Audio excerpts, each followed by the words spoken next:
Good afternoon from the 104.5 The Zone studios. I'm Ross Johnson. In breaking news, the Tennessee Titans have fired head coach Brian Callahan. Chad Brinker, president of football operations, released a statement which says, after extended conversations with our owner and general manager, we met with Brian Callahan this morning to tell him we are making a change at head coach. These decisions are never easy and they become more difficult when they involve people of great character. We are grateful for Brian's investment in the Titans and Tennessee community during his tenure as head coach. We thank him and his family for being exemplary ambassadors of the Tennessee Titans. While we are committed to a patient and strategic plan to build a sustainable, winning football program, we have not demonstrated sufficient growth. Our players, fans, and community deserve a football team that achieves the standard we are not currently meeting, and we are committed to making the hard decisions necessary to reach and maintain that standard. For all your foundation repair, waterproof needs, visit USSTN.com. Breaking news: I want you in your home for the Titans and Vols. This is 104.5 The Zone.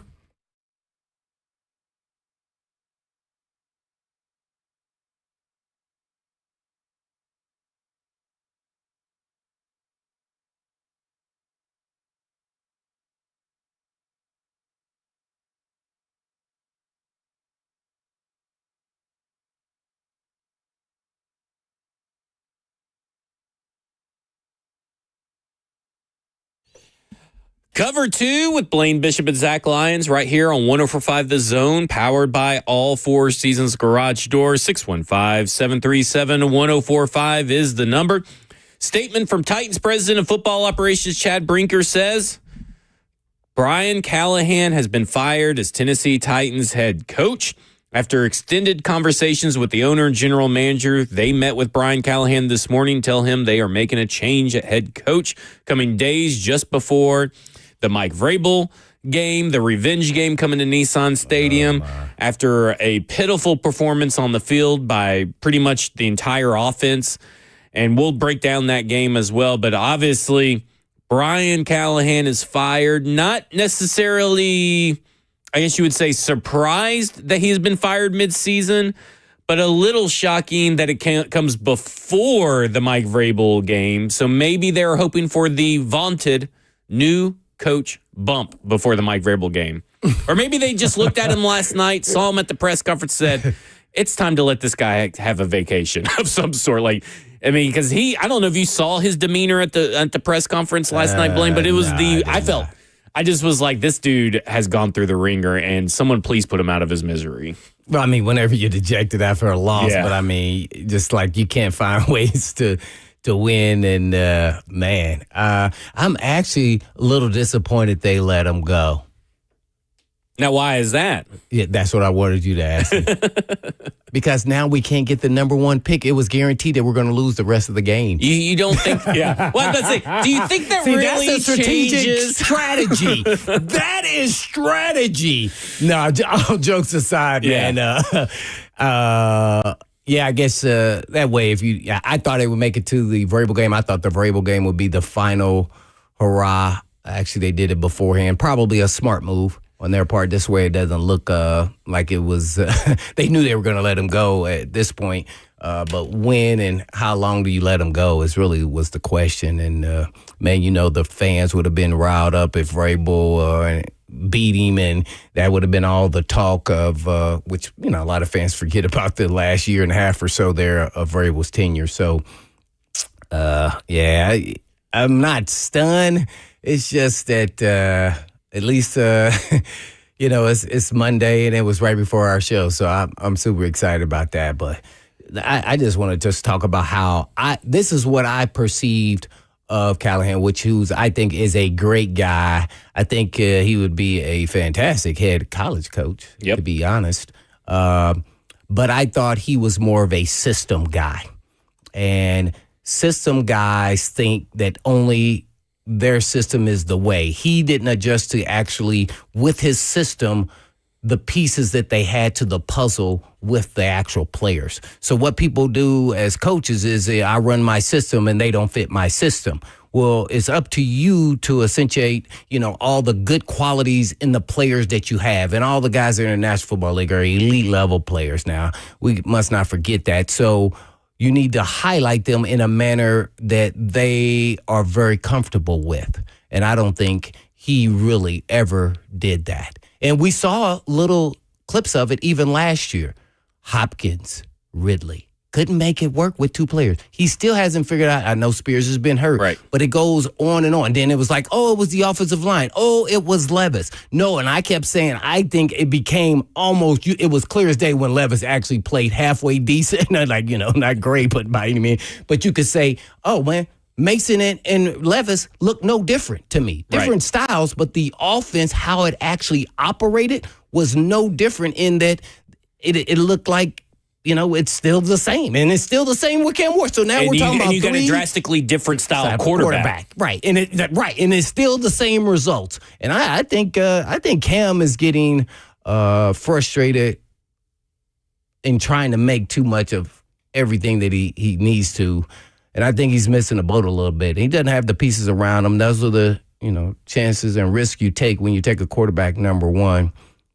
And I don't think I think they sold to the owner that new quarterback is going to be new horizons, which is not true. And you, I think, did the stats that made me aware of when there's a new quarterback, typically the coaches get fired that next year. And I was like, uh-oh. Well, if we keep going down this same road, that's probably going to happen sooner than later. I think they ultimately wanted to try to make it work. I think they did. It's a valiant effort, but also fruitless endeavor. Yeah, there was no way around it with all the things that happened. So, now let's see what happens. Nothing changes. I bet Bo Hardegree still probably calling the plays, or who gets elevated to head coach. I want Bones Fossil. I've been saying that for a while. Because he's special teams and you kind of are a part of all the different players. Because of who all's on the special teams and as backups. So we'll see what they do. Never anything close to what I would say. But finally here, so let's move forward. And now we get a jump start on who are the great candidates, whether they're still coaching somewhere or not, or head coach or in college or wherever they're at. So maybe they thought maybe they could just kind of get a better feel, better vibe, maybe a short thing, because they're probably only going to get administration only going to probably get one shot at this with their head coach or with their GM. So let's see if they can get it right with this crew. And listen, it's a tough situation because as of right now, we'll keep you guys updated. I'm constantly refreshing the feed for interim head coach, who that may be. Oh yeah, we don't know. How they're going to handle the rest of the staff. Is Bill Callahan going to stay? There's talks that, he's going to quit and blah, blah, blah. And I don't think that's a for sure thing. I think you feel the same way that quitting means you give up the money that's guaranteed to you, by the way. Yeah, I don't know where that connection is, but I got it wrong in them going to hire him. So, and the Browns just releasing him, letting him go. So did they get some compensation for that? No, I don't think so. They did not. Yeah, so I thought that was really weird in itself, but nothing would surprise me these days, but I wouldn't assume that just because the dad is the O-line coach and that's his son who got fired. And you still got Mike McCoy kind of out there in the wings too, right? He's still out there. He's got head coaching material. Maybe it's Bones Fossil as head coach and Mike McCoy becomes offensive coordinator. I don't know what this mess is going to be or how they're going to navigate it. Here's what I do know is that it may delay Cam's growth, but it ain't going to hurt it. And here's why, is because I do think that when you're looking at this team, I don't feel like play calling changed really from Brian Callahan to Bo Hardegree. And I don't think your tendencies changed at all or anything like that. You may have gotten a few, you had the two trick plays. That's about it. But ultimately, it's the same playbook, right? Now, what can maybe Bo Hardegree do if he's given full autonomy within the playbook? Because you're not going to throw the playbook out, no matter how bad it may be. But there are plays in there, right? They have RPOs. They have play action plays.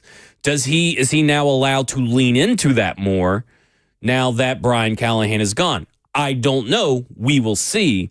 But there are plays like no huddle plays that they need to lean into. And they need to lean into it before they're taken out of the game. They need to lean into some play action a little bit more. Lean in on the run game a little bit more. Do those things change now that Brian Callahan's gone? Because if they don't change, then you're not going to see anything really different in my mind, other than maybe the offensive line gets better because J.C. Latham gets healthier, and who did not look like he was ready to be out there yesterday, by the way. Mm-hmm.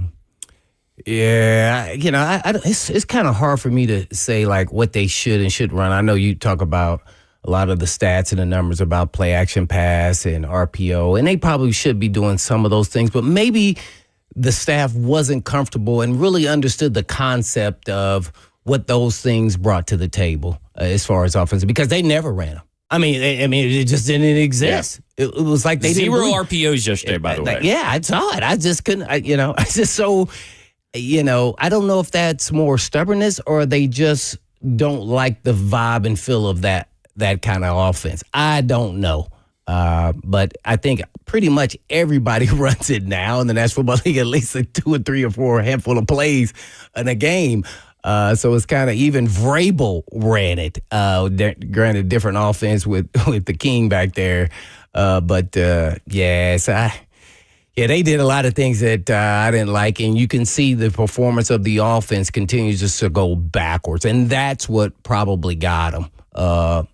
Cam not developing, getting any better, getting worse, by the way, in my opinion. That's where stats can fool you. What does stats look like there? They didn't look too bad. Like if you were just doing a box score yesterday, we talked about 68.4% or 64.8%. Yeah. May have that backwards. But then 222 yards, touchdown, 1 interception, a passer rating that wasn't terrible. One thing you don't learn is those numbers always don't tell the truth. Exactly. And then right there was one. I was like, nah. He had 3 turnovers, man. So it was the first time I really saw former head coach Callahan, actually get a little, tough love and get after Cam a little bit. So I think it's getting frustrating. The pressure got to everybody. While we are committed to a patient and strategic plan to build a sustainable winning football program, we have not demonstrated sufficient growth.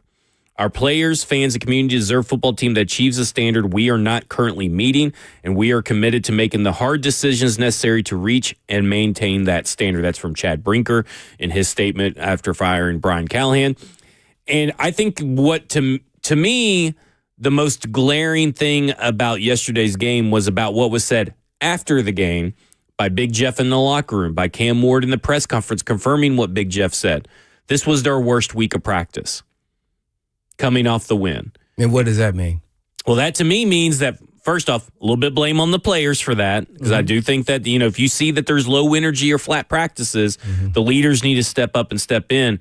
But also, that's a recurring theme from last year, if you remember, after the Houston Texans game. And that, to me, feels like that's kind of, I don't know if the players meant it to come off this way. That feels like the coaches are an easy target to blame in that. They do run practices and everything. Players are involved in it too.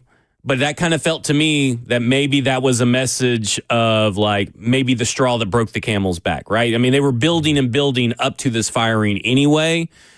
I don't know if that was what actually did it or not, but that to me, yesterday when I heard those two, your two main leaders, one on offense and one on defense, talk about how flat practice was, that did not thrill me going forward into the season with really anything that's going on with this Titans team. Well, I don't know about Callahan, but remember I kept on saying about with a young team, you must make sure that they don't relax. Right. See, different teams is a little different. Now, I'm not a big proponent on this practice crap. Like when you get into pros, how many times we heard them, oh, we practice great and you play like crap. Let's reverse it. How many times we heard them say that? Way more, because way more losses, of course, than the other way around. So, it is what it is. Maybe it was, it was funny because Big Jeff is actually the one that said it. And that's really, anytime you talk about practice, it's always an indictment of the coach. Yeah. Yeah, it's an indictment on the player, but it is an indictment on the coach. Because first of all, he should have round the troops, said we're going to start practice over or this segment over, this part of practice. And that's leadership. Once again. So I think when you start looking at everything, and we kind of talked about it a little bit last night about that, but when you start connecting everything, it just really all does. And everything normally does fall at the feet of the coaches because that's the part of the job. And the leadership group of the team. Yeah, and the leadership group of the team. But this really felt like we've seen enough evidence to know that Brian Callahan was just in over his head at this position, wasn't really ready to take the reins of everything that he was given. Wasn't really, kind of showed that he wasn't ready to be a head coach. Kind of showed that he wasn't ready to take on a rookie quarterback that's not Joe Burrow. Well, I kind of take it on as just like Rand Carthon was sleep on the plane. Yeah. Well, maybe when we get that like story. What I'm saying is that you're saying, oh, he knew he was dead man walking. Yeah. So why am I going to go forth and do all this extra when it really is not going to matter in the whole big scheme of things is what I'm really trying to say right there. That makes sense. So that is, so I can't really say that he was over his head. It just, it was about systems for me. I think he's a great guy, and I think he'll get another opportunity. I think maybe not as a head coach, as I said. I think he'll be a really good college coach. Yeah, it's to me, it just kind of looks at the whole situation of who's next. Does it really change anything? Probably not. But, I mean, you never know what happens to maybe you don't have flat practices. You're still a roster that doesn't have a lot of talent, or A-plus talent, I guess you could say. That is game-changing talent, you know what I'm saying? So your wins and losses may not look differently as far as the record is concerned, but maybe they look differently because you're more competitive or your players are put in more advantageous situations. Because that, to me, has been the big thing that we have talked about in this show for a while now, is the concept of what you brought up earlier in this show, players over plays. Mm-hmm. You know what your players are. You hear Cam Ward now. Cam Ward has said it 3 different times. He said, RPOs help me with seeing the field and seeing leverage. No huddle and up-tempo really helps me get into a rhythm, and it keeps the other defense in base. I wish we'd do more of it. And then he said it again last night, and what we know is that they wait until the fourth quarter to do up-tempo. We know that since those statements and those questions asked about RPOs, they ran 1 RPO play in 2 games. So they don't, that's because that's not part of their system. Like you were saying earlier, they're not going to run it. And listen, there are plays where Cam Ward is the sole reason that the play didn't work. That interception that he threw at the end of the second half, he was the issue. He drifted out of the pocket. He didn't let it rip to a couple different players. And by the time that he waited too long, here's a player, while he's trying to throw the ball out of bounds, already in his grill tipping it. But that's on him. The offensive line held up for as long as they could. But there are a lot of plays that you can point to where you're like, why aren't the Tennessee Titans getting him into a rhythm? You have talked about it ad nauseum. And then when you talked about the top of the show, and we'll get more into it coming up next, but you look at Will Levis, Mason Rudolph, and now Cam Ward, it's the same offense and the same failures, just with a different quarterback. Yeah. How many games did Levis have 3 turnovers? I'll take a look real quick. We'll check it out over break. All right, coming up next, we'll talk more about the recent firing of Brian Callahan and keep you up to date with any news that breaks between now and then. This is Cover 2 with Blaine Bishop and Zach Lyons here on 104.5 The Zone.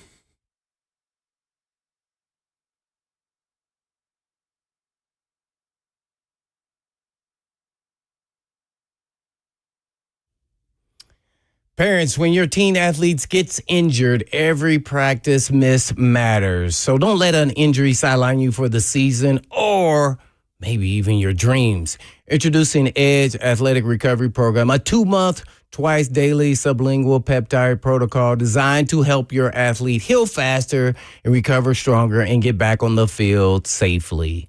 Our science-backed peptides BPC 157 and TB 500 support muscle, tendon, and ligament repair with no needles, no downtime, and no hassle. Safe for teens, non-GMO, gluten-free, and easy to take at home. Optional add-ons include M-Scope functional sessions and regenerative orthopedic treatments to accelerate recovery even more. So don't wait. Give your athlete the best shot at a full return to the sport and call Edge Peptide right now at 615-724-1878 to set up an office consultation today. Edge Peptide Therapy knows every game, every practice, and every dream matters.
Cover 2 with Blaine Bishop and Zach Lyons here on 104.5 The Zone, powered by All Four Seasons Garage Door. 615-737-1045. The Tennessee Titans, just in case you missed it, have fired head coach Brian Callahan after it was a pretty bad loss yesterday. Do we want to break down the loss at some point today? Because there is some bad stuff that happened in that game.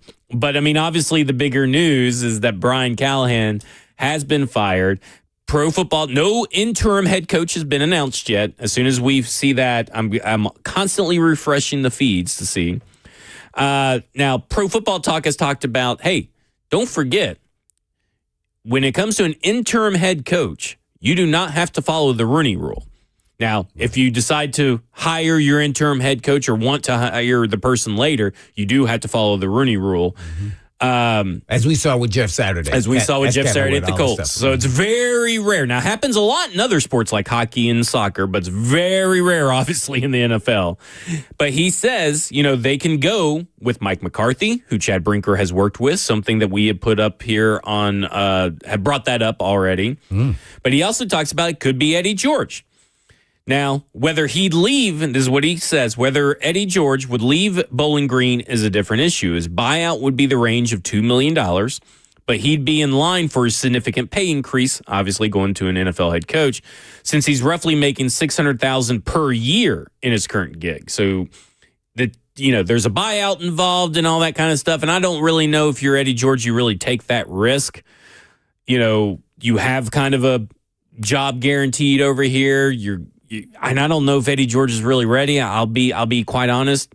I haven't watched a lot of Bowling Green tape. Well, me either. I'm a Mac guy. So. Yeah. So I don't know. But, I mean, I would get the idea, but that kind of feels like that would be almost a Jeff Saturday-esque situation, except for Eddie George obviously has head coaching experience where Jeff Saturday did not. Well, if I was on the advisory board, I would definitely recommend Eddie George. We were captains together. I understand his leadership skills. They hired, Callahan with probably not enough experience with no play calling and no head coaching ability. But I don't want it to be where he leaves the university or something like that. No, I want it to be after the season's up, he's in for the interview process. He goes through the same process as everybody else. I wouldn't want him to leave any university, whatever university that would be, because it's a catch-22. You leave and then maybe you don't get the job, or you do an interim and you don't get it. So then it looks bad all the way around from both sides. I think he should be on the list for the interview process. But as far as interim, I would probably go where I would know somebody, Fossil, or even, watch this, I would entertain, you just brought in McCarthy, just for him to come in and see if we can get a blip on maybe some of the changes he would be making to the offense to see if it looks different. That's kind of intriguing to me. Now, it takes time because you're doing it in, the beginning of a season where everybody's already learned their system.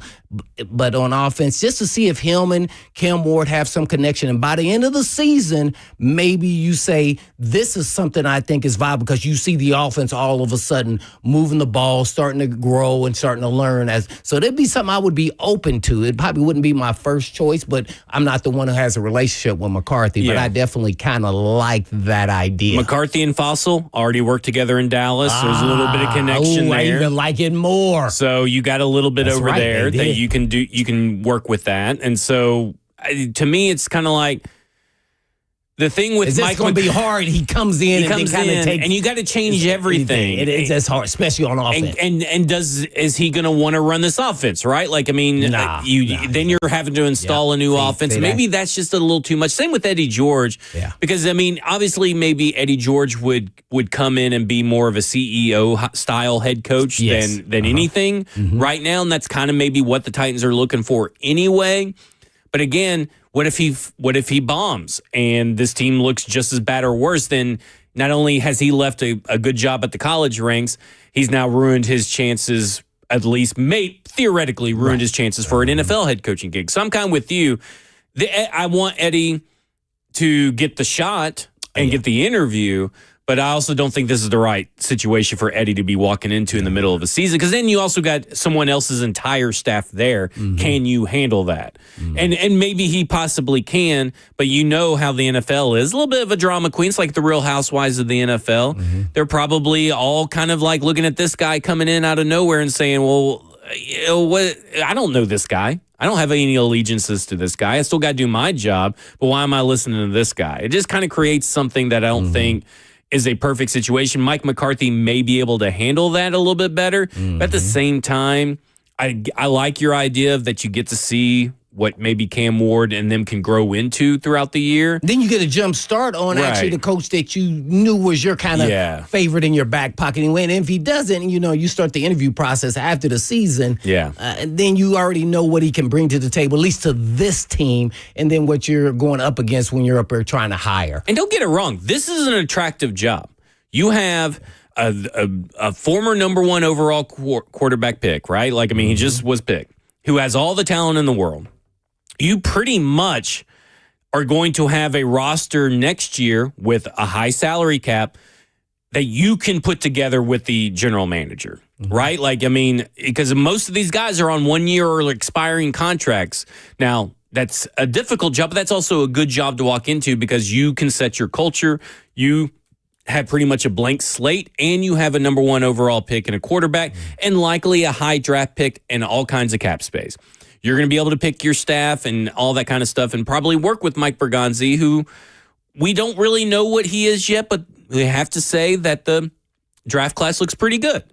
He has a good reputation, a well-respected reputation around the league. Like, you have guys like Brian Flores that could possibly be looking for a job and want to get a head coaching job. I think he deserves another shot. I'm not sure where I'm at on Robert Saleh. That could be a guy, right? Like, that could be a guy you bring in. It doesn't have to be an offensive-minded guy. And you got people in the coaching ranks, all throughout the coaching ranks. Dan Lanning, maybe it's time for him to take a step up into the NFL. You got Joe Brady, who's the offensive coordinator out of the Bills. Todd Monken, who's off. And so you're going down the road for the job after the season's up. Yeah, so the presser, just breaking news, well, semi-breaking news. The presser has been canceled for today, so there will be no press conference, so they will not be going to speak today at all. No Chad Brinker, no Amy Adams-Strunk, no Mike Bergonzi, no interim head coach are going to speak today at 2:30. But I'm just thinking that, okay, maybe Mike McCarthy does earn the job, right? Like, you still have to go through the interview process, and maybe you find someone different than Mike McCarthy that you do like. But if it's going to be hard to unseat Mike McCarthy if he gets the job now. But I don't think whoever gets the job that's currently on this staff, Mike McCoy, Denard Wilson, or Bones Fossil, is going to get the job next year. No. And I think that's kind of like, what's best? Is it best just to ride it out? Or is it best to try to bring in Mike McCarthy and maybe breathe some life into this team? Yeah, that sounds appealing because he did work Fossil. You could then keep the special teams in place. Maybe even to your point, if you brought him in temporarily, he gets to see if he likes the DC and how he operates. Yeah. And then he says, okay, now all I do is implement, slowly but surely in the offseason, my system. Because I have to say, where Brian Callahan has kind of dipped, Denard Wilson, I think, has shot up with what he's been able to do and talking with about, less too, and he's adjusted, right? He even talked about I've simplified the playbook and I've done all this stuff. He's the guy that's adjusting around and learning how to be a good defensive coordinator. No so doubt. maybe if you bring in Mike McCarthy, he doesn't need to bring in possibly Mike Zimmer, or maybe he brings in Mike Zimmer as a defensive advisor that can also help Denard Wilson. Like or you just you'll said. do something which they've done in the past. You say, hey, I like Vrabel and LaFleur, remember? Yep.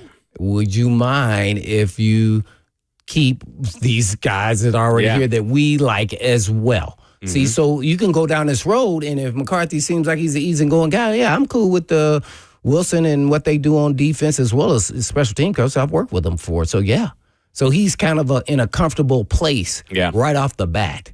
So that one, man, it just a matter. I just don't know if I like bringing him in halfway and testing it out, but maybe he'll be around the building. Maybe. Who knows? You never know. I mean, like, I find it very interesting that the first thing from Pro Football Talk is talking about Mike McCarthy by name, and that this is a possibility when we haven't really ever seen an article come out after a coach is fired about the outside possibility. And I sometimes when things like that pop up in an article, it's maybe because I want to be a little bit ahead of it, flow this out there. That way, if it comes true, I'm the guy who said it first. I don't know. I think you said it first. Well, I did say it first, but I don't think you heard it from me. I just said it as a possibility. This is from Adam Schefter. The last 4 quarterbacks taken number 1 overall have seen their head coach fired during their rookie campaign. Urban Meyer with Trevor Lawrence was fired in 2021. Frank Reich was fired with Bryce Young in 2023. Matt Eberflus last year with Caleb Williams, and of course this year Brian Callahan with Cam Ward. And I believe Brian Callahan lasted the least amount of time as far as with Cam Ward, with the rookie quarterback. So, yeah, I mean, you know, it's something and interesting. And we got a lot of calls to get to, so let's go ahead and start going through some of these calls because I'll keep an eye on Twitter and all that kind of stuff. Any interim head coach announcements or further announcements made, we'll let you guys know. But let's start with Rob. Rob, you're on with Blaine and Zach. Okay. Hey, guys. Thanks for taking my call. Hello. Hey, can y'all hear me? We can hear you. Yes, sir. Okay. I just want to say this, first of all, a little something here. I just want to, first of all, I want to thank the front office for showing some speed on something because, I mean, if they call plays as fast as they fired that coach, we'd be 6-0. You know, but anyway, I got something else I just wanted to kind of talk about here. Well, I was wanting to know, let me just, it was a question I had that I had already written down. I was going to ask, so what is the direction for the Titans now that they, you know, fired this coach here? Are they, you know, looking to try to build around the quarterback now since they did, you know, since they fired him? Or what do y'all guys think they're going to try to do? Or they're going to probably try to get rid of the quarterback as well? I mean, it's all about Cam Ward. I mean, you don't draft a number 1 overall pick and then just abandon it after 6 games and say, well, we're just going to get rid of him and he could just be a backup. I mean, this is the number 1 overall pick. He has shown that he has the talent and the fortitude to possibly be something. He just needs help getting there. Yeah, I think the biggest failure with Callahan is that he had no answers. And then that led to the performance of getting worse by the quarterback. I know he had a bad game, so a lot of people thinking that he's going to be replaced and all that. That's not. I don't think that's going to happen. The amount of weird tweets I saw last night. So I have to say that it's unfortunate. I feel like I should have to say that. So I think he's with a different kind of coordinator, a better fit. I think who understands how to balance run and pass and utilize the different weapons. I think Cam Ward will be fine. I don't see any problems there. Yeah, I don't think there's any moving off of Cam Ward. In fact, Cam Ward is going to be the head coach that is hired is going to be a guy that's going to be responsible for getting Cam Ward to where they thought he was. Because, I mean, it's not just Brian Callahan said, let's draft him. Everybody fell in love with Cam Ward in the pre-draft process. So it's really about making sure that your investment fulfills what he was drafted to do. And look, I mean, I just read off the list, right? Bryce Young is still getting run in Carolina. They just beat Dallas yesterday in a thrilling game. They're 3-3. That took 3 years for maybe a year and a half to 3 years for him to start catching on with Dave Canales, the new coach. But Dave Canales was hired for Bryce Young.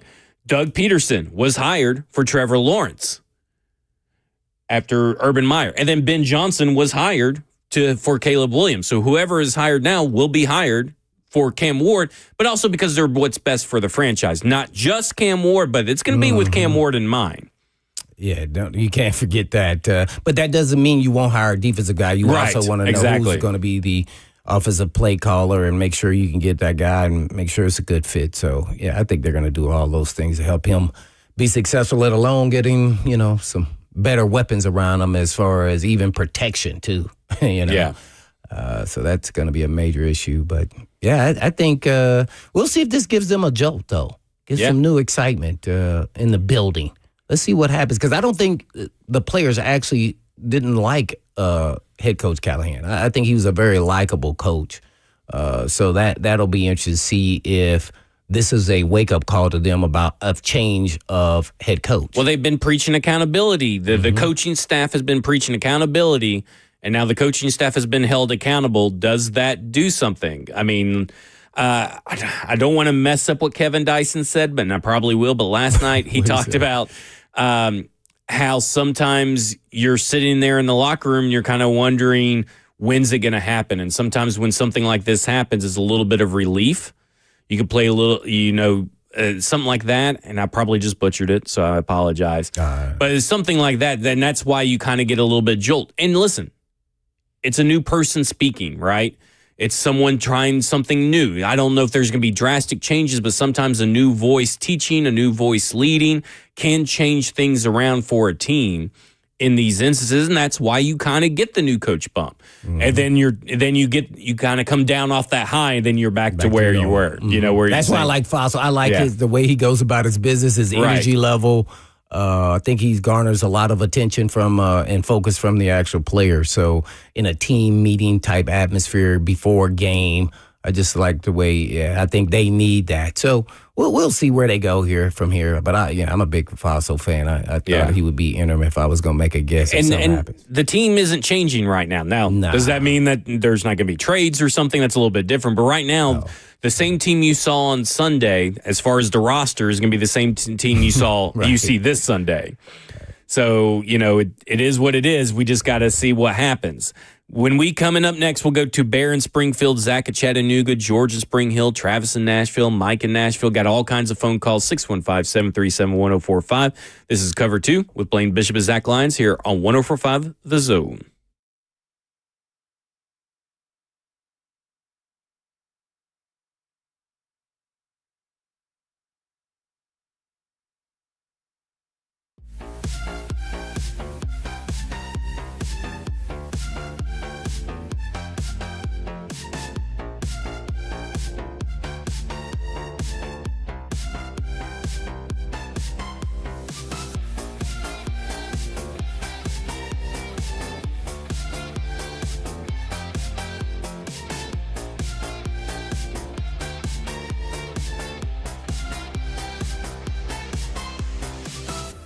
Selling your home can be stressful, but it doesn't have to be. Get a guaranteed offer from Mark Spain Real Estate. There are no showings, no open houses, no stress. Work with the #1 real estate team in the U.S. and close with confidence. Go to markspain.com today.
Cover 2 with Blaine Bishop and Zach Lyons here on 104.5 The Zone, powered by All Four Seasons Garage Doors, 615-737-1045.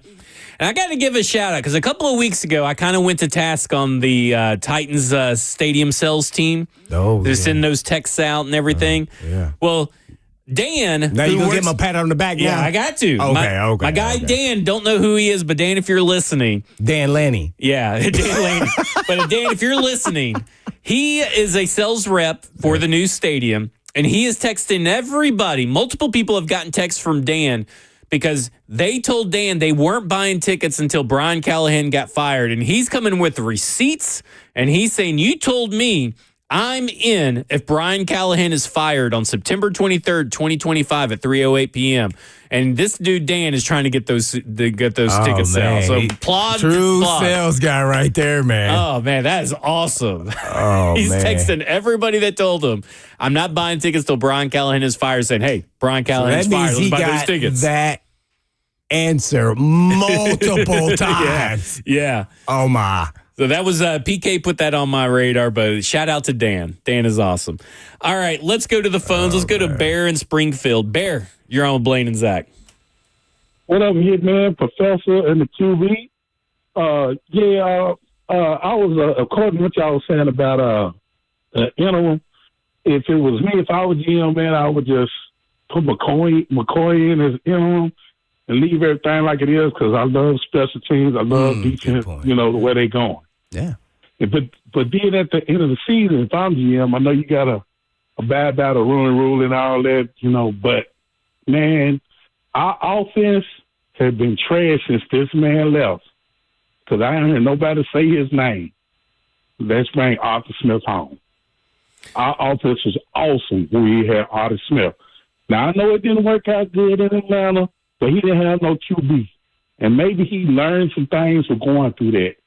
But if I had a vote, I say bring Arthur Smith back and try to get Munchak on that offensive line.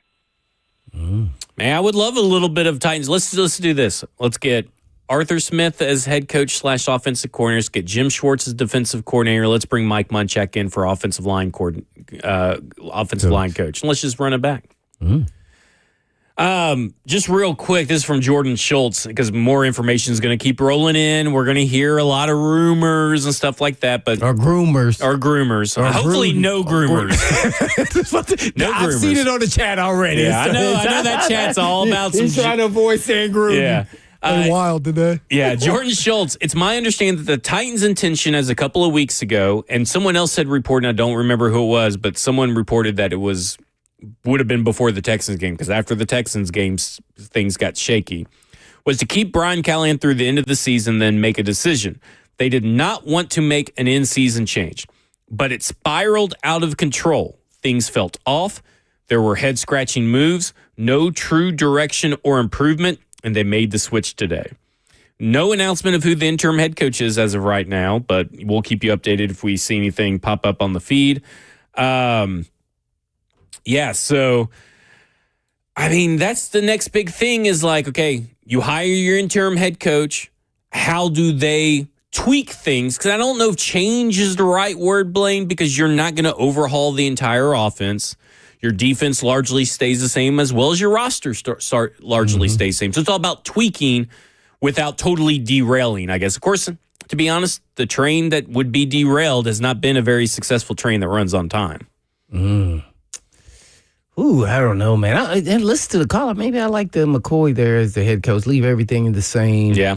I just don't know how much he's been talking amongst the building, like how much he's really having conversations. I don't know that, but seems like that would be the easiest thing to do. But, man, I sure hope we come up and hear the plan sooner than later. So you would think we're going to hear the plan tomorrow, right?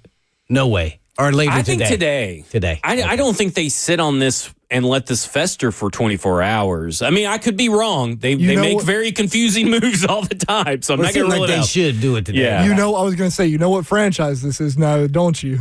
Yeah. So I'm not going to put it out.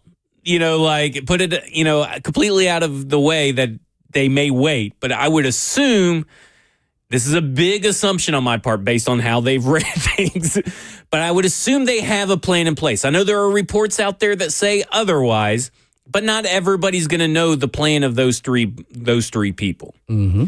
So I don't know why they haven't announced an interim head coach. Maybe it is because they're talking to Mike McCarthy and that kind of got over to Pro Football Talk. Maybe it is. I don't know. But I also wouldn't rule it completely out they made this decision and they have no clue what they're going to do right now. Like, I just, it's 50-50 at this point for this Tennessee Titans team. Well, I mean, you could say they don't have a plan, but in essence, the plan is right there in the building. You just let somebody be interim coach while you're making the decision of who's going to be, Right. an interview process as a head coach. I don't know if this is as big as of a deal as people trying to say there's no plan. There is a plan. Well, when you fire somebody, your plan was that you hope that he would get it done. Yeah. So now you're trying to work, to work around that firing. And anytime you let anybody go at any level, there's an adjustment there. So, I don't know. Then the sky's the limit. They could have different ideas. Is one if that's how they're sitting down talking about these ideas now. Right. That their boss told them that we're going to go in a different direction. Yeah, because you don't know how much time they were all given, right? Like, Right. We have no idea. They could have woke up this morning like 8 o'clock, had their meeting, and yeah, she so I'm said, saying they could be in the meeting. Here comes Amy Adams Strunk down the elevator. She's walking in. The plane has landed. The Eagles here. And she walks in. She's like, okay, guys, we're going to have to fire him. Yeah. They're like, And then whoa. you're looking at each other like, Yeah. okay, so what are we going to do? Right. Oh, you guys come up with that plan, but I got to go. Bye. Bye. See ya. Good luck.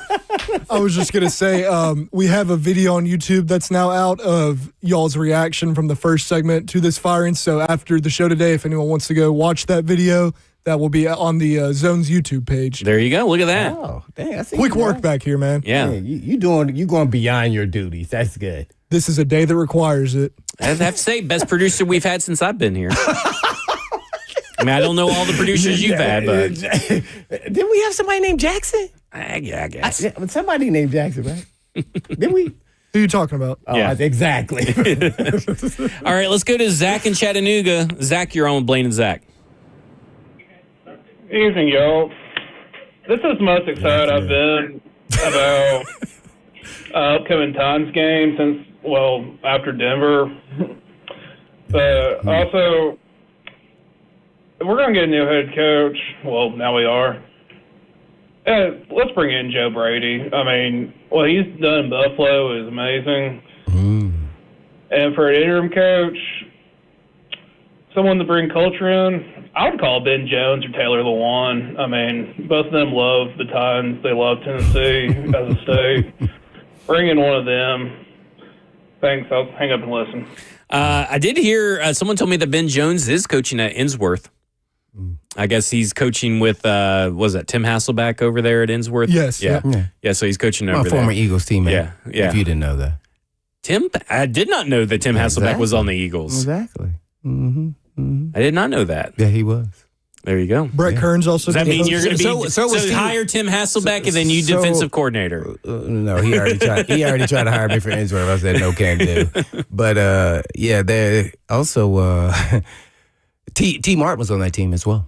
Oh, Yeah, we had a lot of injuries at quarterback. there you go. Ty Detmer, or was it Coy Detmer? Yeah, no, I remember Detmer. I don't know why I don't Hasselback. I just don't remember. Yeah, anybody yeah. else. And then naturally McNabb was the starter.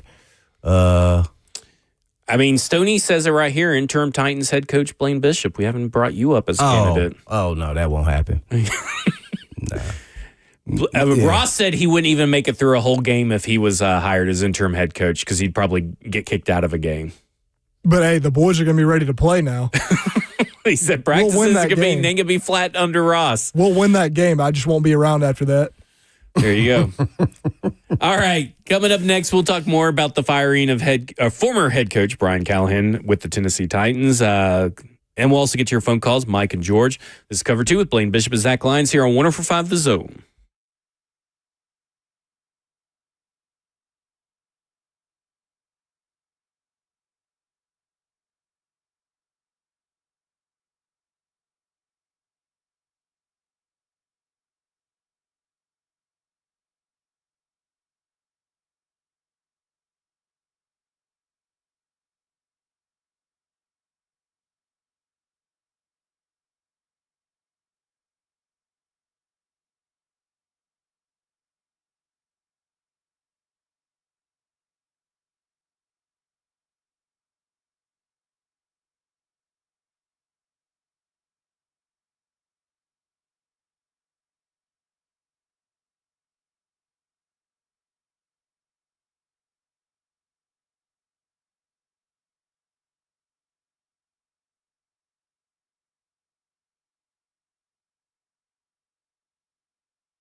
Cover 2 with Blaine Bishop and Zach Lyons here on 104.5 The Zone, powered by All Four Seasons Garage Door. 615-737-1045 is the number as we are reacting to the Tennessee Titans firing head coach Brian Callahan. No interim head coach has been named, but let me tell you something. The coaching cycle candidates or suggestions by national media is heating up, and there's one name they all keep saying. Hire Joe thank Brady. you. Oh, I thought they said You me. said you didn't want it, so they passed you. I just did. They said, hey, Blaine don't want it. We're moving on to the next guy.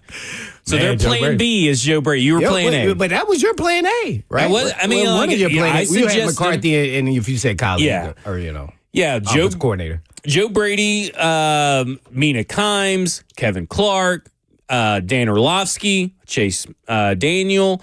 They've all said, and Matt Miller, who's also a coach, and I'm sure there'll be many more, have all pretty much said Joe Brady number one. That's who the Tennessee Titans should hire because they're like, Joe Brady and Cam Ward will be magic. Now, Joe Brady is a head coach. Who knows? At least he's a play caller already and has been a play caller, but what he is as a head coach, what kind of staff he assembles, that's something we have to weigh when having these discussions. You're not just hiring one guy in these cases. You're hiring one guy and an entire staff of people in most of these cases. So we shall see. But that seems to be the hot trendy name right now. So you have to take the risk with Joe Brady of no head coach experience. Right. So remember what I said about the guys like that? I want to make sure, what time and place were you ever a leader? That's what I want to see. You can show it, whether, it's of your offense or when you were captain in high school and you were a quarterback. I want to see leadership skills. It takes more than just being a great play caller to be a head coach. So just a few background on him. Yeah. 2017 to 2018, he was an offensive assistant for the New Orleans Saints. Mm-hmm. That's under Sean Payton, obviously. And then he was immediately hired in 2019 and got a huge bump. Went to passing game coordinator and wide receivers coach for that 2019 LSU team that was just had phenomenal. Yeah, no racehorses everywhere. Oh, I loved it. To the point, I went and watched them play. Yeah. I drove 5 hours. So obviously LSU Saints, same town. Right. They probably talked and had a lot of exposure to each other. Mm-hmm. And then off that one season, so we're talking about 2017, 2018, 2 seasons as offensive assistant with the Saints, goes to the LSU. After coming off that LSU season in 2019, he goes to the Carolina Panthers. And he is the offensive coordinator under Matt Rule for 2020 and 2021. And then But how did they do? Not very well. And he gets fired. He goes over to the Buffalo Bills, becomes quarterbacks coach for Josh Allen, who is, I think, in his 4th or 5th season by that point, if I'm not mistaken. Mm-hmm. From 2022 to 2023. And then, of course, Brian Daboll gets the New York Giants job. He gets promoted as interim offensive coordinator, or 2 offensive coordinators, been offensive coordinator since 2023 to 2024, because it was Ken Dorsey before him, but they fired Ken Dorsey in the middle of that 2023 season and promoted him, and he's been the offensive coordinator. The one thing that seems to follow this thread, which is the same thing that kind of followed the thread of the Brian Callahan resume, was that he got to work with Drew Brees, got to work with Joe Burrow. Then when he had to work with, I don't remember who it was before. Was Cam Newton still one of those years? May have been Cam Newton, but also Baker Mayfield, Sam Darnold, those guys. In 2020, 2021, wasn't that great. 2022, 2023, he goes over to Josh Allen. So looks really good with really good quarterbacks. Doesn't look so good with mediocre quarterbacks at the time.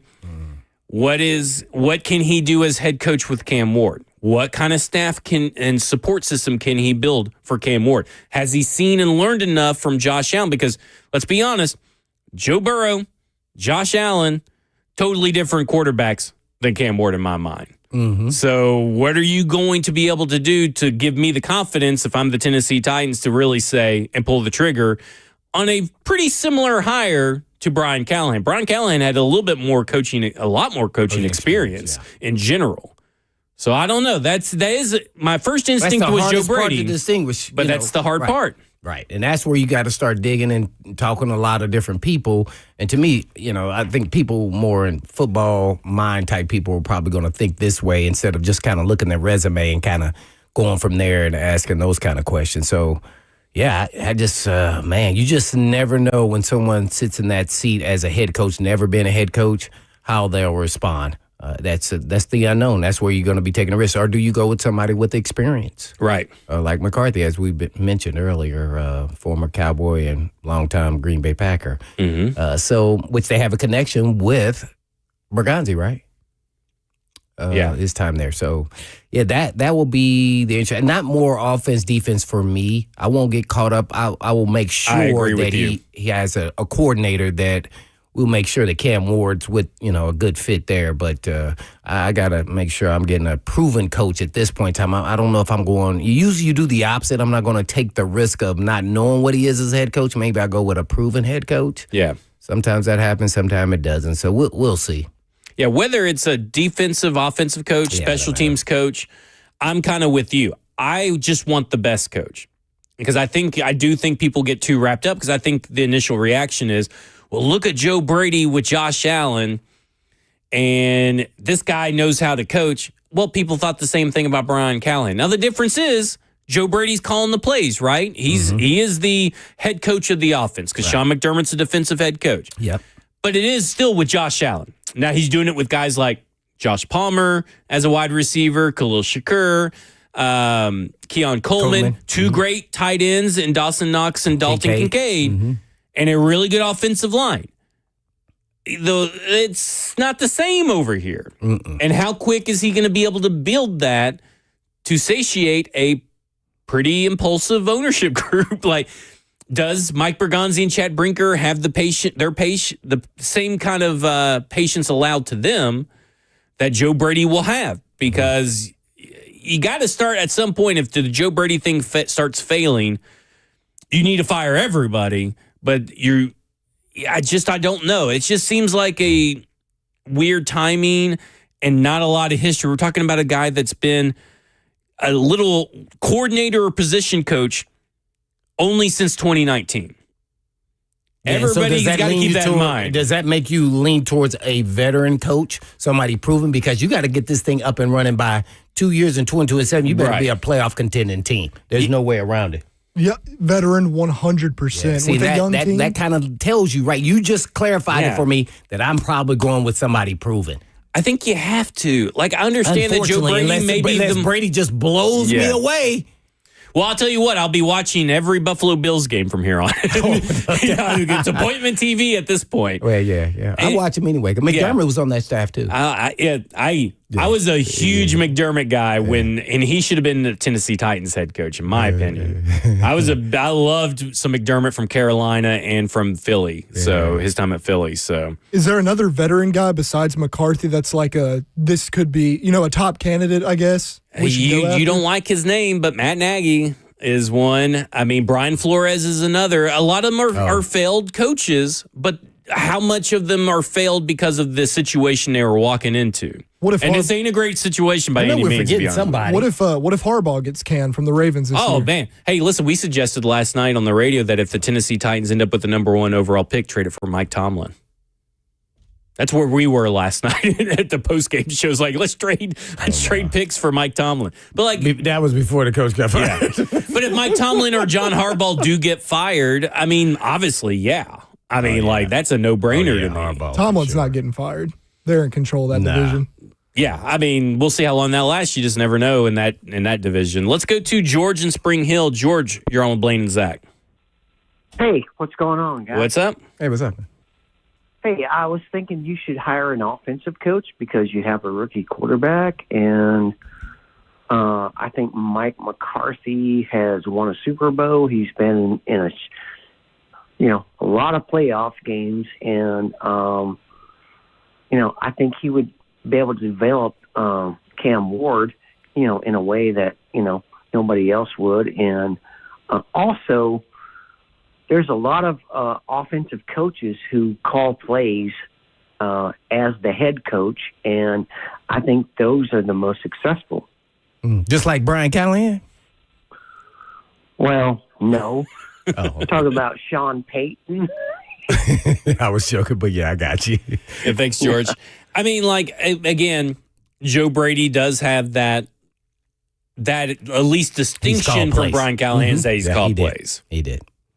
And because I do remember when Sean Payton was the offensive coordinator for the Cowboys, it was a real hot name. And I know a lot of Dallas fans that wanted to hire Sean Payton, and they didn't. They ended up, letting him go, and he goes to the New Orleans Saints. But also, Sean Payton had been around for a while. Like, I mean, again, experience, length. Because not only do you have experience coaching and being able to see maybe a couple different ways that a team is built from your position coach advantage or your coordinator advantage, but you also build up a good connection of coaching tree. And you have a good, lengthy Rolodex to pull from to maybe hire a really great staff. And again, we're looking at Joe Brady here. It's not a very lengthy resume. That doesn't mean that he hasn't made a lot of friends or connections and stuff like that, but what does the staff look like? Maybe he keeps the entire defensive staff intact because he's like, hey, Denard Wilson, you're doing all right. Let's keep you intact. Let's keep the staff intact and have some stability going forward. I can say the same thing for McCarthy. You can say the same thing for McCarthy. You want Joe Brady, I want McCarthy. I think I don't know where you I'm like at the new yet. shiny toy. I'm not proven. there yet. I like proven, and especially in this situation with 2 years, you got to be. I'm going McCarthy. He's got to be the front runner for me. But he also has Mike Also, he Zimmer. had to deal with You can. You don't have to, but you can. That'll be sewn up before we even have it. Yeah. Stick with the guys we got because I don't want to be paying two different staffs. Are you cool with that? McCarthy dealt with Dallas Cowboys. I'm sure he could deal with that. That's probably true. It's probably a lot easier to deal with. I think it would be. So I would think you could keep everybody. You already work with Bones Fossil. So, as an owner, I'm like, this looks kind of appealing. Granted, they have, monopoly money. But at the same time, if you can save some money here or there, hey, they're no different than anybody else. Hey, and everything's clicking. We don't have to change too much besides the offensive staff. It may carry over some of those guys. Maybe not the coordinators and quarterbacks coach, but you don't know who will be available. But one thing you do know is he can call the plays. If he can't hire an OC that he really wants or, can't pull away from another team. So, yeah, I kind of like that one. It'd be interesting to see who else comes up, here in the recent days for the head coaching spot here with the Titans. Because everybody said, oh, no, it's not going to be, people don't want that job. There's only 32. It's always going to be somebody wanting that job. Exactly. Always. I don't care if we went over. Look how many people have taken the Browns job. I mean, but let's be honest. I mean, how many times have you go into dysfunction, and what if their guy gets fired? I'm in on some Kevin Stefanski. You just made me think of something. So if you went your Joe Brady, hire Stefanski as the OC. If he gets fired, let's do it. Let's ride. I mean, I'm all in. Like, look, just you got some experience somewhere. Yeah. How many people have taken the Jets job too? Like, I mean, so many people have taken bad jobs in worse situations. Yeah. It's an opportunity of a lifetime. It's a once in a lifetime opportunity. For some people, it's like the third lifetime in a chance and an opportunity. I'll be ready if I get the call. And I will say this. Yeah, we'll also be waiting. Cliff Kingsbury is getting a lot of play in the chat. I don't know where I'm at on Cliff Kingsbury as a head coach, former Arizona Cardinals head coach, now the offensive coordinator. True. Yeah, they have a worse opening drive. They are the worst opening drive team in the NFL right now. For scripted plays, they are terrible. They're worse than the Titans. They have a high punt rate. Where's the Titans? And they start on their own 40, and they still are they start on their own 40, and they still have a terrible rate. Now, they're a much better team, obviously, so that the opening drive doesn't kill them like the Tennessee Titans. But I don't know. I'm a little iffy on Cliff Kingsbury. I haven't made up my mind, but I'm just a little iffy. A little buyer beware. Well, he definitely improved his stock, at least for me, perception-wise, because when he first got there at Arizona, I don't think he realized he was going to have to use a tight end because you can't just throw it around the yard and you got to protect your quarterback. And so now to see his second stint as coordinator with the Commanders to see what he's done with Daniel Jones, it's been pretty solid and tough. Now he has to make sure he has a backup running quarterback as well, which he does with Marcus Mariota. So I wouldn't be opposed to. I'm at least bring them in and have conversations. That is for sure. Yeah. Yes, I'm putting everybody on the docket. Yeah. Bringing everybody Any Doug Peterson interest at all? I'm not closing myself off to anything right now outside of John Gruden and Tommy Reese. No Tommy Reese. Oh no. Yeah, no Tommy Reese. No. I'm not ruling anything out just quite yet. All right, coming up next, we'll get to more of your phones. We'll continue talking about the Tennessee Titans firing Brian Callahan. And the search for a new head coach is on. This is Cover 2 with Blaine Bishop and Zach Lyons here on 104.5 The Zone.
Cover 2 with Blaine Bishop and Zach Lyons here on 104.5 The Zone, powered by All Four Seasons Garage Door, 615-737-1045. A name we haven't mentioned that my wife tells me she just read an article that could be a possible candidate, Bill Belichick. That you're delusional. Yeah, that's what Ross said. No, that was somebody said. Ross said about that. Matt Nagy.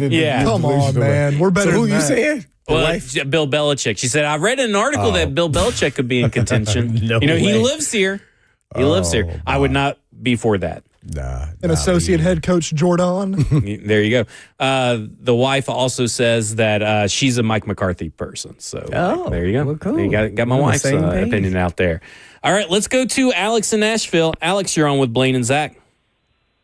Yeah, I think we absolutely have to get somebody with experience. But here's one thing that's not really being mentioned.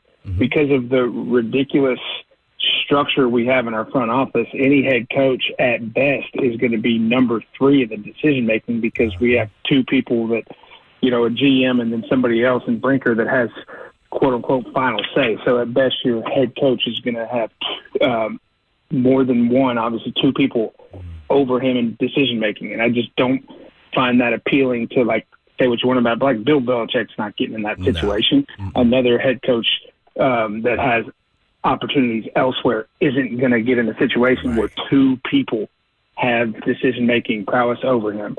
And I think we're at a big disadvantage with that. And what's this love affair with Chad Brinker? He has done nothing here. Why is he still in control? Love to hear y'all's opinions on that. Well, I mean... Well, let me address the first part. I'm thinking McCarthy, because I'm still thinking that every time somebody calls. He had to deal with Jerry Jones. And Stephen Jones. Right. So those were people he knew he didn't have a lot of time. So he understood how to, talk to them and maybe get some of his ways, up in the forefront. But so that'll be an interesting dynamic there. But he is right. A lot of coaches, especially proven coaches, be like, man, I don't have say-so on any of the players. And maybe they change that. Where he does. Right, where he does. Because... At least for sure on game. I mean, maybe they decided after seeing how the roster was last year, well, we'll keep him with Mike Bergonzi having roster control and final say over the 53. Maybe that changes with a different head coach that maybe they believe in. Maybe if it's their guy... things will be different. Just because it is that way today doesn't mean it will be that way tomorrow, in other words. Let's go to Captain Tony. Captain Tony. I thought you were going to say something about... I don't remember. Captain Tony, you're on with Blaine and Zach. Hey, good afternoon, guys. Can you guys hear me okay today? Yeah. Good. I'm in a new truck, and it's a little bit louder than my previous season, so I'm glad y'all can hear me. I'm pulling out words that haven't been pulled out before recently by me.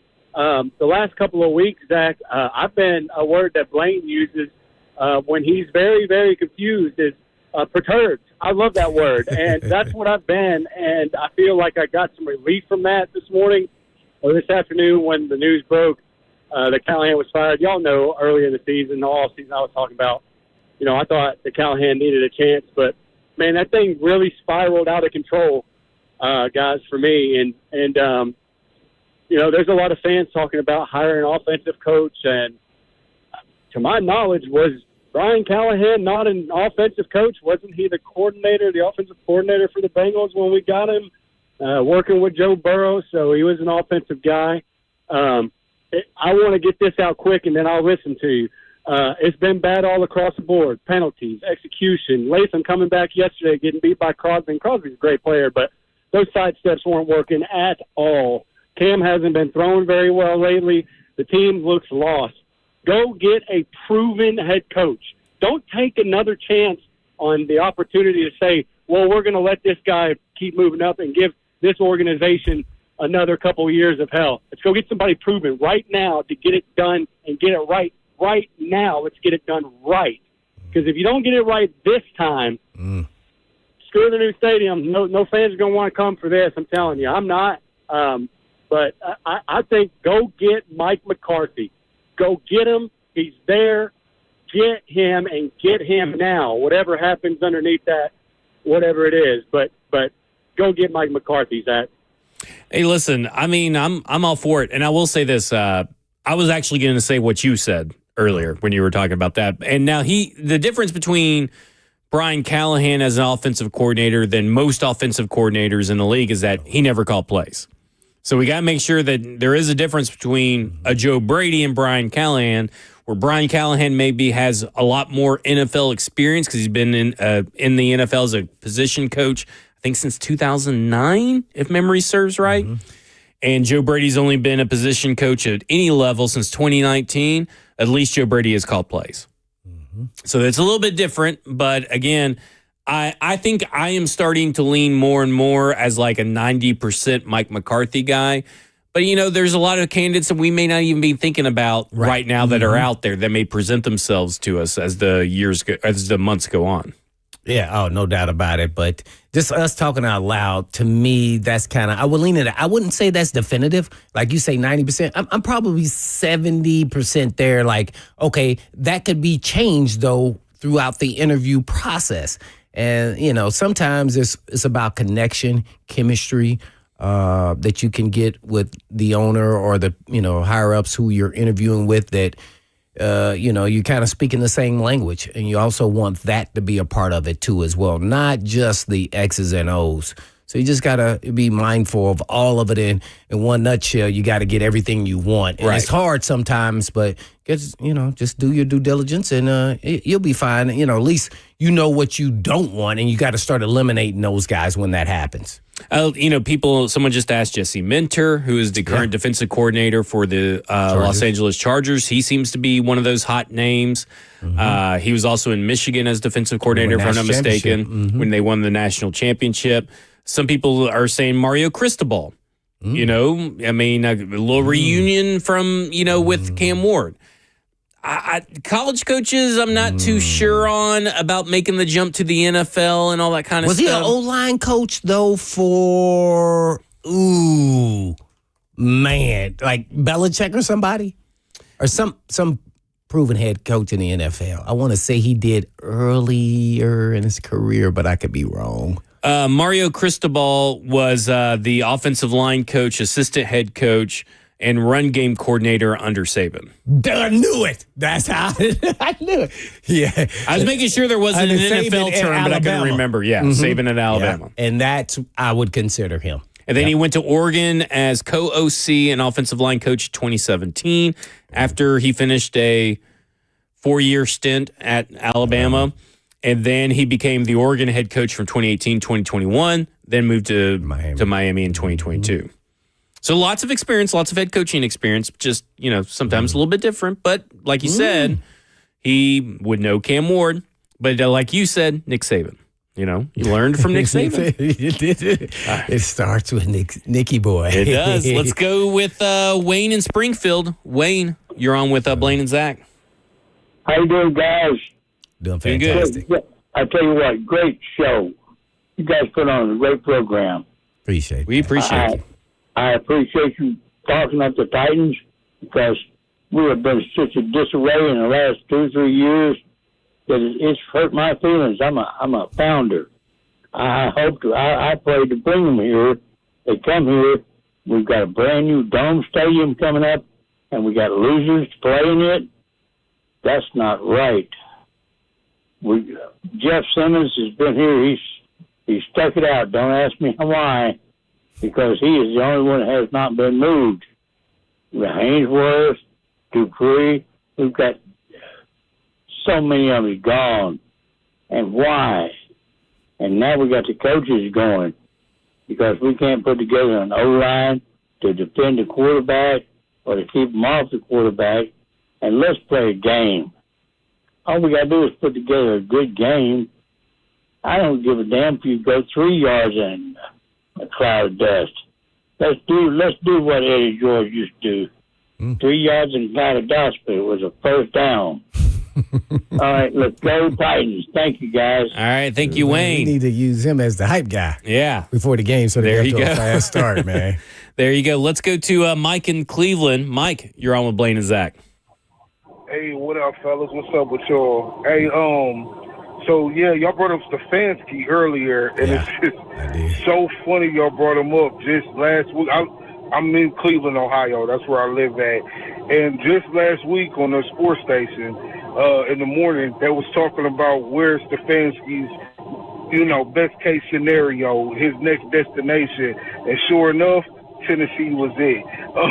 So as a head coach? Yeah. What they were saying as head coach or even as offensive coordinator, but help. That's what they were saying as his best case scenario is Tennessee. So if that happens, hey, I mean, I guess we falling right in line with Cleveland's headlines. You know what I mean? And there you go.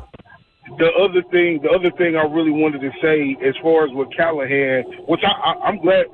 I shouldn't say I'm glad he's fired, but I'm cool with him being fired. It's just we were so, as the fan base, I feel like we were so wolf tickets as far as what he was capable of doing.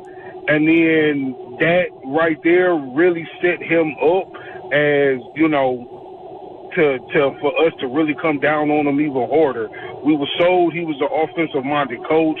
We were sold that he could develop a system around what the players do best. We was told all of these. He's worked with Joe Burrow. He's worked with this. He's worked with that. And sure enough, it did not show up on game day. So yeah, I'm totally on Blaine's side with. We need proven. We need somebody who has been proven. We have seen it, even if it wasn't resulting in 2-3 Super Bowls.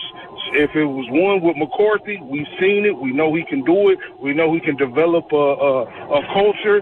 And Stefanski, bring in a big name, certified offensive coordinator, please. So yeah, that's all I got, y'all. Do. There you go. There you go for Mike. I guess he was in a wind tunnel or something in the background. But,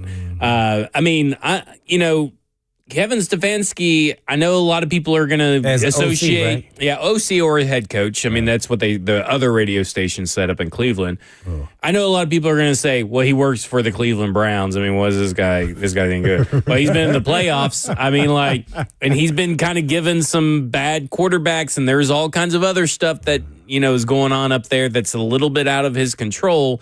As far as from the outside looking in, maybe there's other stories that we're not aware of. Right. But What's his tree? He's the Gary Kubiak tree. Oh. So, that tree that stems from the Shanahan tree and all that kind of stuff. So he's a Gary Kubiak guy. That's where he kind of cut his teeth.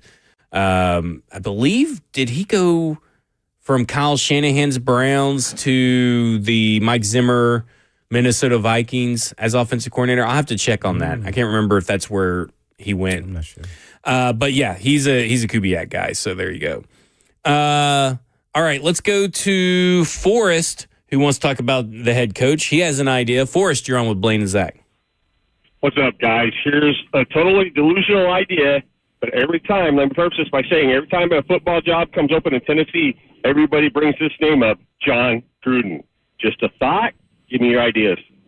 My idea is that could be just more of the same and a terrible thing. His resume, his last relevancy in the NFL is now able to drink. That was the best part of his resume 21 years ago. I think he said, actually, that he only wants to coach in college. And I actually don't know where the lawsuit, I know he's making progress with the NFL in his favor. So I don't know if that has to do with anything or not, but I think I'll pass on that. Yeah, I'm good on Gruden. Ross, you're a big Gruden guy, aren't you? You're like, as a person, yeah. Like, I wouldn't want him to be the head coach, though. Yeah. Plus, I don't think he wants to come back to the NFL anytime soon. Yeah. And if you're worried, and again, Brian Callahan, a lot of his coaching tree is tied to John Gruden. Just want to throw that out there. So I'm not saying that Brian Callahan, they're going to totally taint everything that John Gruden did.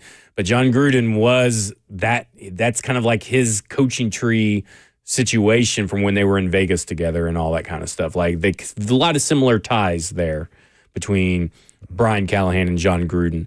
Coming up next, we'll close out the show with Jay and Brian. We'll give you any updates that come through from the Tennessee Titans on interim head coach and any other comings and goings on the staff. This is Cover 2 with Blaine Bishop and Zach Lyons here on 104.5 The Zone.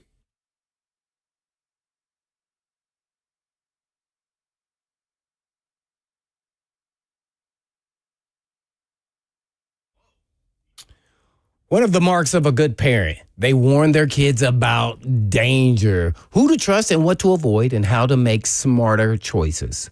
Hey, folks, it's Blaine Bishop for Eurofix. And Eurofix repairs European vehicles, and Eurofix believes in warning their customers, too. In one case, Eurofix wrote a $5,500 refund check to a customer. Who does that?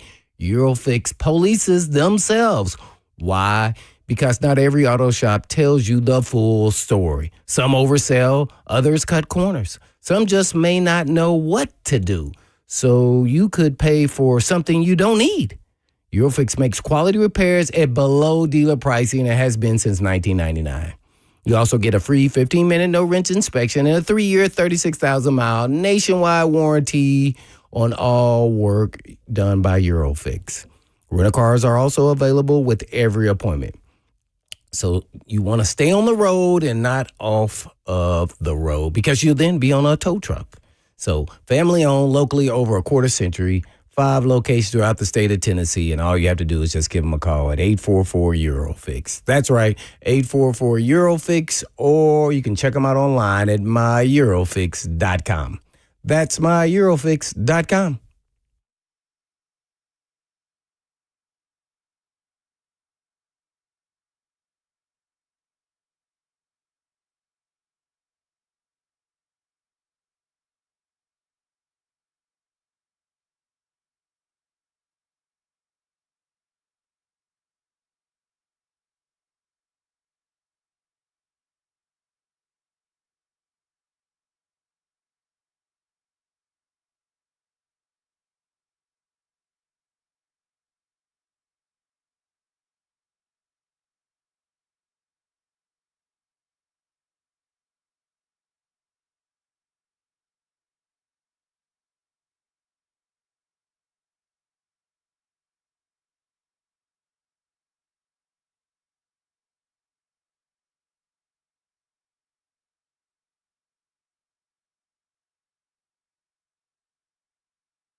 Cover 2 with Blaine Bishop and Zach Lyons here on 104.5 The Zone, powered by All Four Seasons Garage Doors. 615-737-1045 is the number. Last call for phone calls before 3HL takes over. Just real quick, don't let this think that this is going to ruin Cam Ward.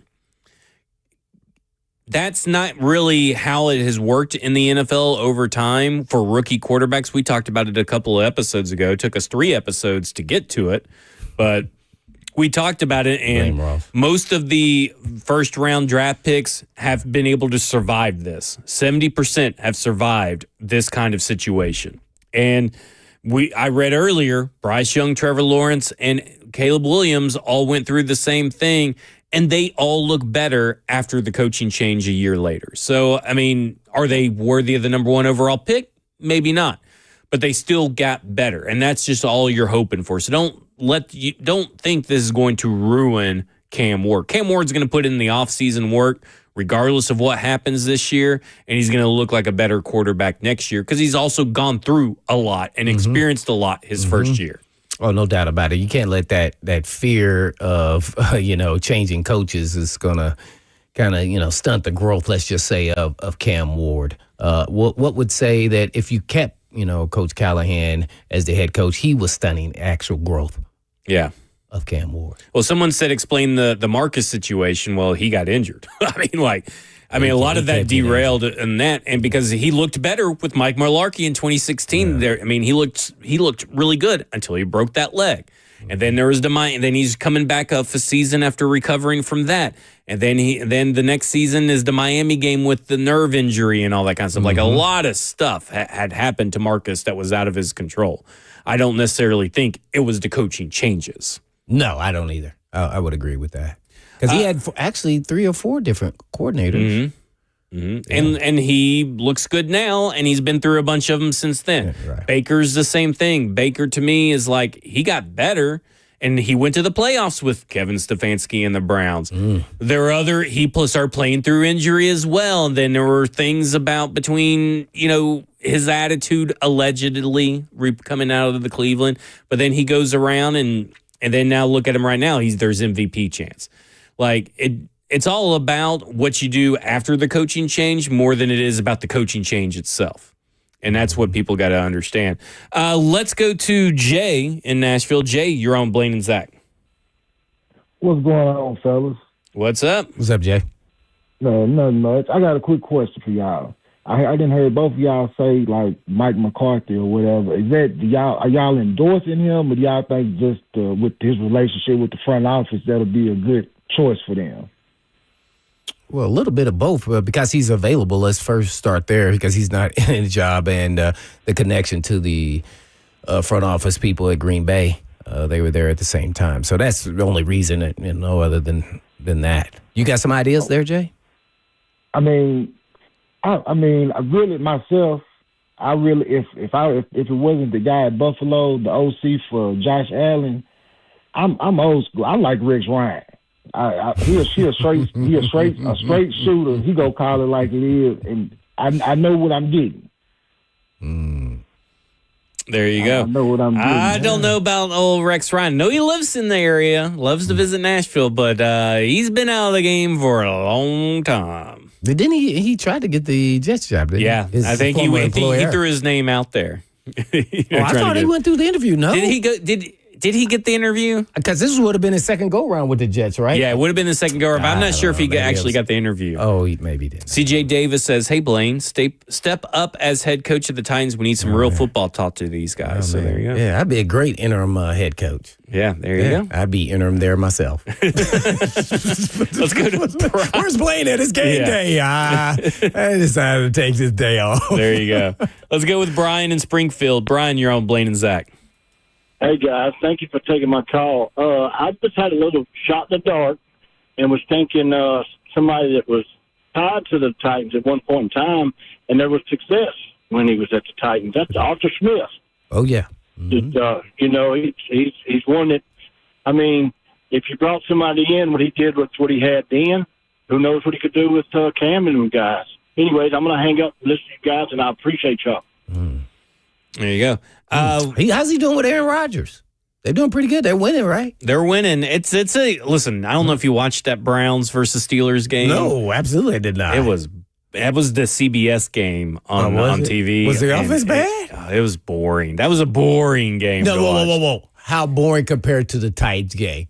Well, at least with the Titans, you don't know what could happen. Oh, you're talking about the Steelers game yesterday? No, man. I don't know. I mean, like, for the first half, it was. Second half, though, once the Steelers offense got going, it was a little exciting. Once DK Metcalf and them got on the same page. A name to throw out there that has ties to Mike Bergonzi, that has ties allegedly linking himself to the development of certain quarterbacks. Now, we all know how that is. You got to reveal your sources. Well, I'm just I don't know. That's what I'm saying. We know how that goes, right? Because remember, Brian Callahan was touted the same way. Right. Mike Kafka, who is the current play caller and offensive coordinator. I'm not for this hire. He's the offensive coordinator where? At the Giants. So, he was with the Chiefs, with Andy Reid and all them as a quarterbacks coach, and went with Brian Daboll over to the Giants. And there's people want to say that he was involved in the development of Jackson Dart and Patrick Mahomes. Let's slow down there. And he also looks like Nosferatu, so he looks like a vampire. So I'm not sure on Mike Kafka. I'm pretty much out of Mike Kafka. That's the same guy that used to play quarterback for the Eagles? He used to play quarterback, yep. That same guy. Where did he go to college? Like BYU? Was that Iowa or Iowa State or something?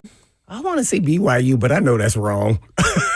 It's a random. Northwestern. Oh, dang it. Hey, I guess I was closer, but we were way off. Okay, who can all three of us give our top desired head coach for next season? I don't know if I'm ready. Let's do it tomorrow on tomorrow's show. Let me get ready and do it on tomorrow's show. He can't do it. I like to research. I like to do some research. See, that's why athlete has never been part of his deal. You have to react to things. You can't just let me think about it for a second. Go watch all the Bears games with Matt Nagy and tell me if you want him. Yeah, I already know that because I do want him.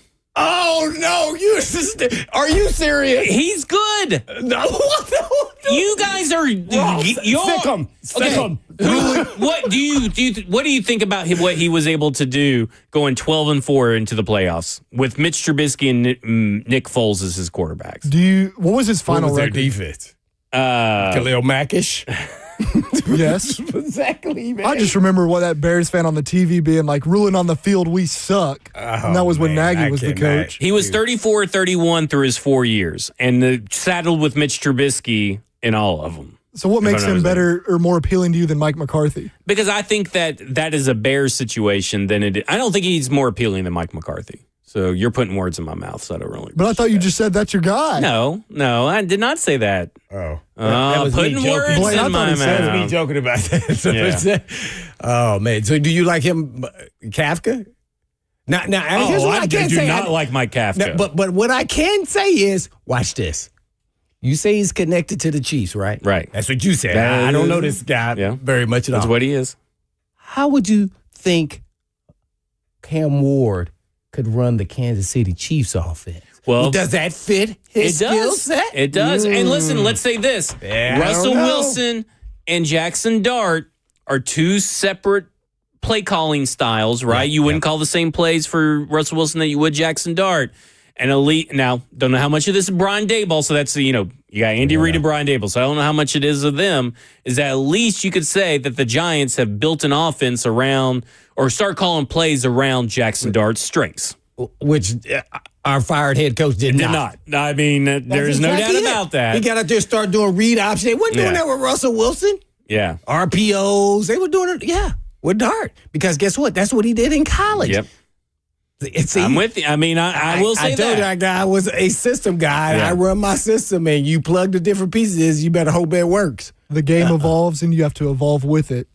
By the way, Matt Nagy's not going to crack my top 5. I just want that out. Good. No, nobody trying to backpedal right now. No, you've been saying Matt Nagy for a while. No, I have just said, I've always prefaced it with, I don't want Matt Nagy. And I'm not saying it, but I'm saying that he has a connection to this coaching, or to this front office I think staff. that's you saying you like him. No, I got he's not going to crack the top 5. Blaine, he backpedaled and opened up. You Because people are acting like Matt Nagy's my number one. Like, no, Matt Nagy is not my number one. Because who did I mention at the first of all, before Brian Callahan was even fired, like 4 weeks ago? You I said mentioned Joe Brady. Matt Nagy. Yeah, Joe Brady. Said you want Matt Nagy. It was one of the first names you told me a few weeks ago. And what did I tell you a few weeks ago, Ross? Said only because of his connection. And I don't think he's as bad as what people say. I'm not saying I would hire him, but I don't think he's as bad as what people think. But everything you say is supporting him. Well, I'm just saying, there's a lot of worthy candidates out there. Just That's all I'm saying. But he would be like fifth on your list? It's probably 6th or 7th. Oh, but he's still getting an interview. Yeah. Listen, there ain't nobody that shouldn't be getting an interview for this Tennessee Titans job. Let's be honest. Wide net needs to be cast. How much would it take for you to pay Matt LaFleur to leave Green Bay? Oh, I would trade a first-round pick for Matt LaFleur right now. No, you get the number 1 overall pick in this draft and you trade it for Matt LaFleur, I'm in. You do it. Blank I check. do it. Let's do it. Blank check it. Let's do it. All right. There we go. That'll do it for us. 3HL's up next. This is Cover 2 with Blaine Bishop and Zach Lyons right here on 105 The Zone. And in the meantime. And in between time. Peace.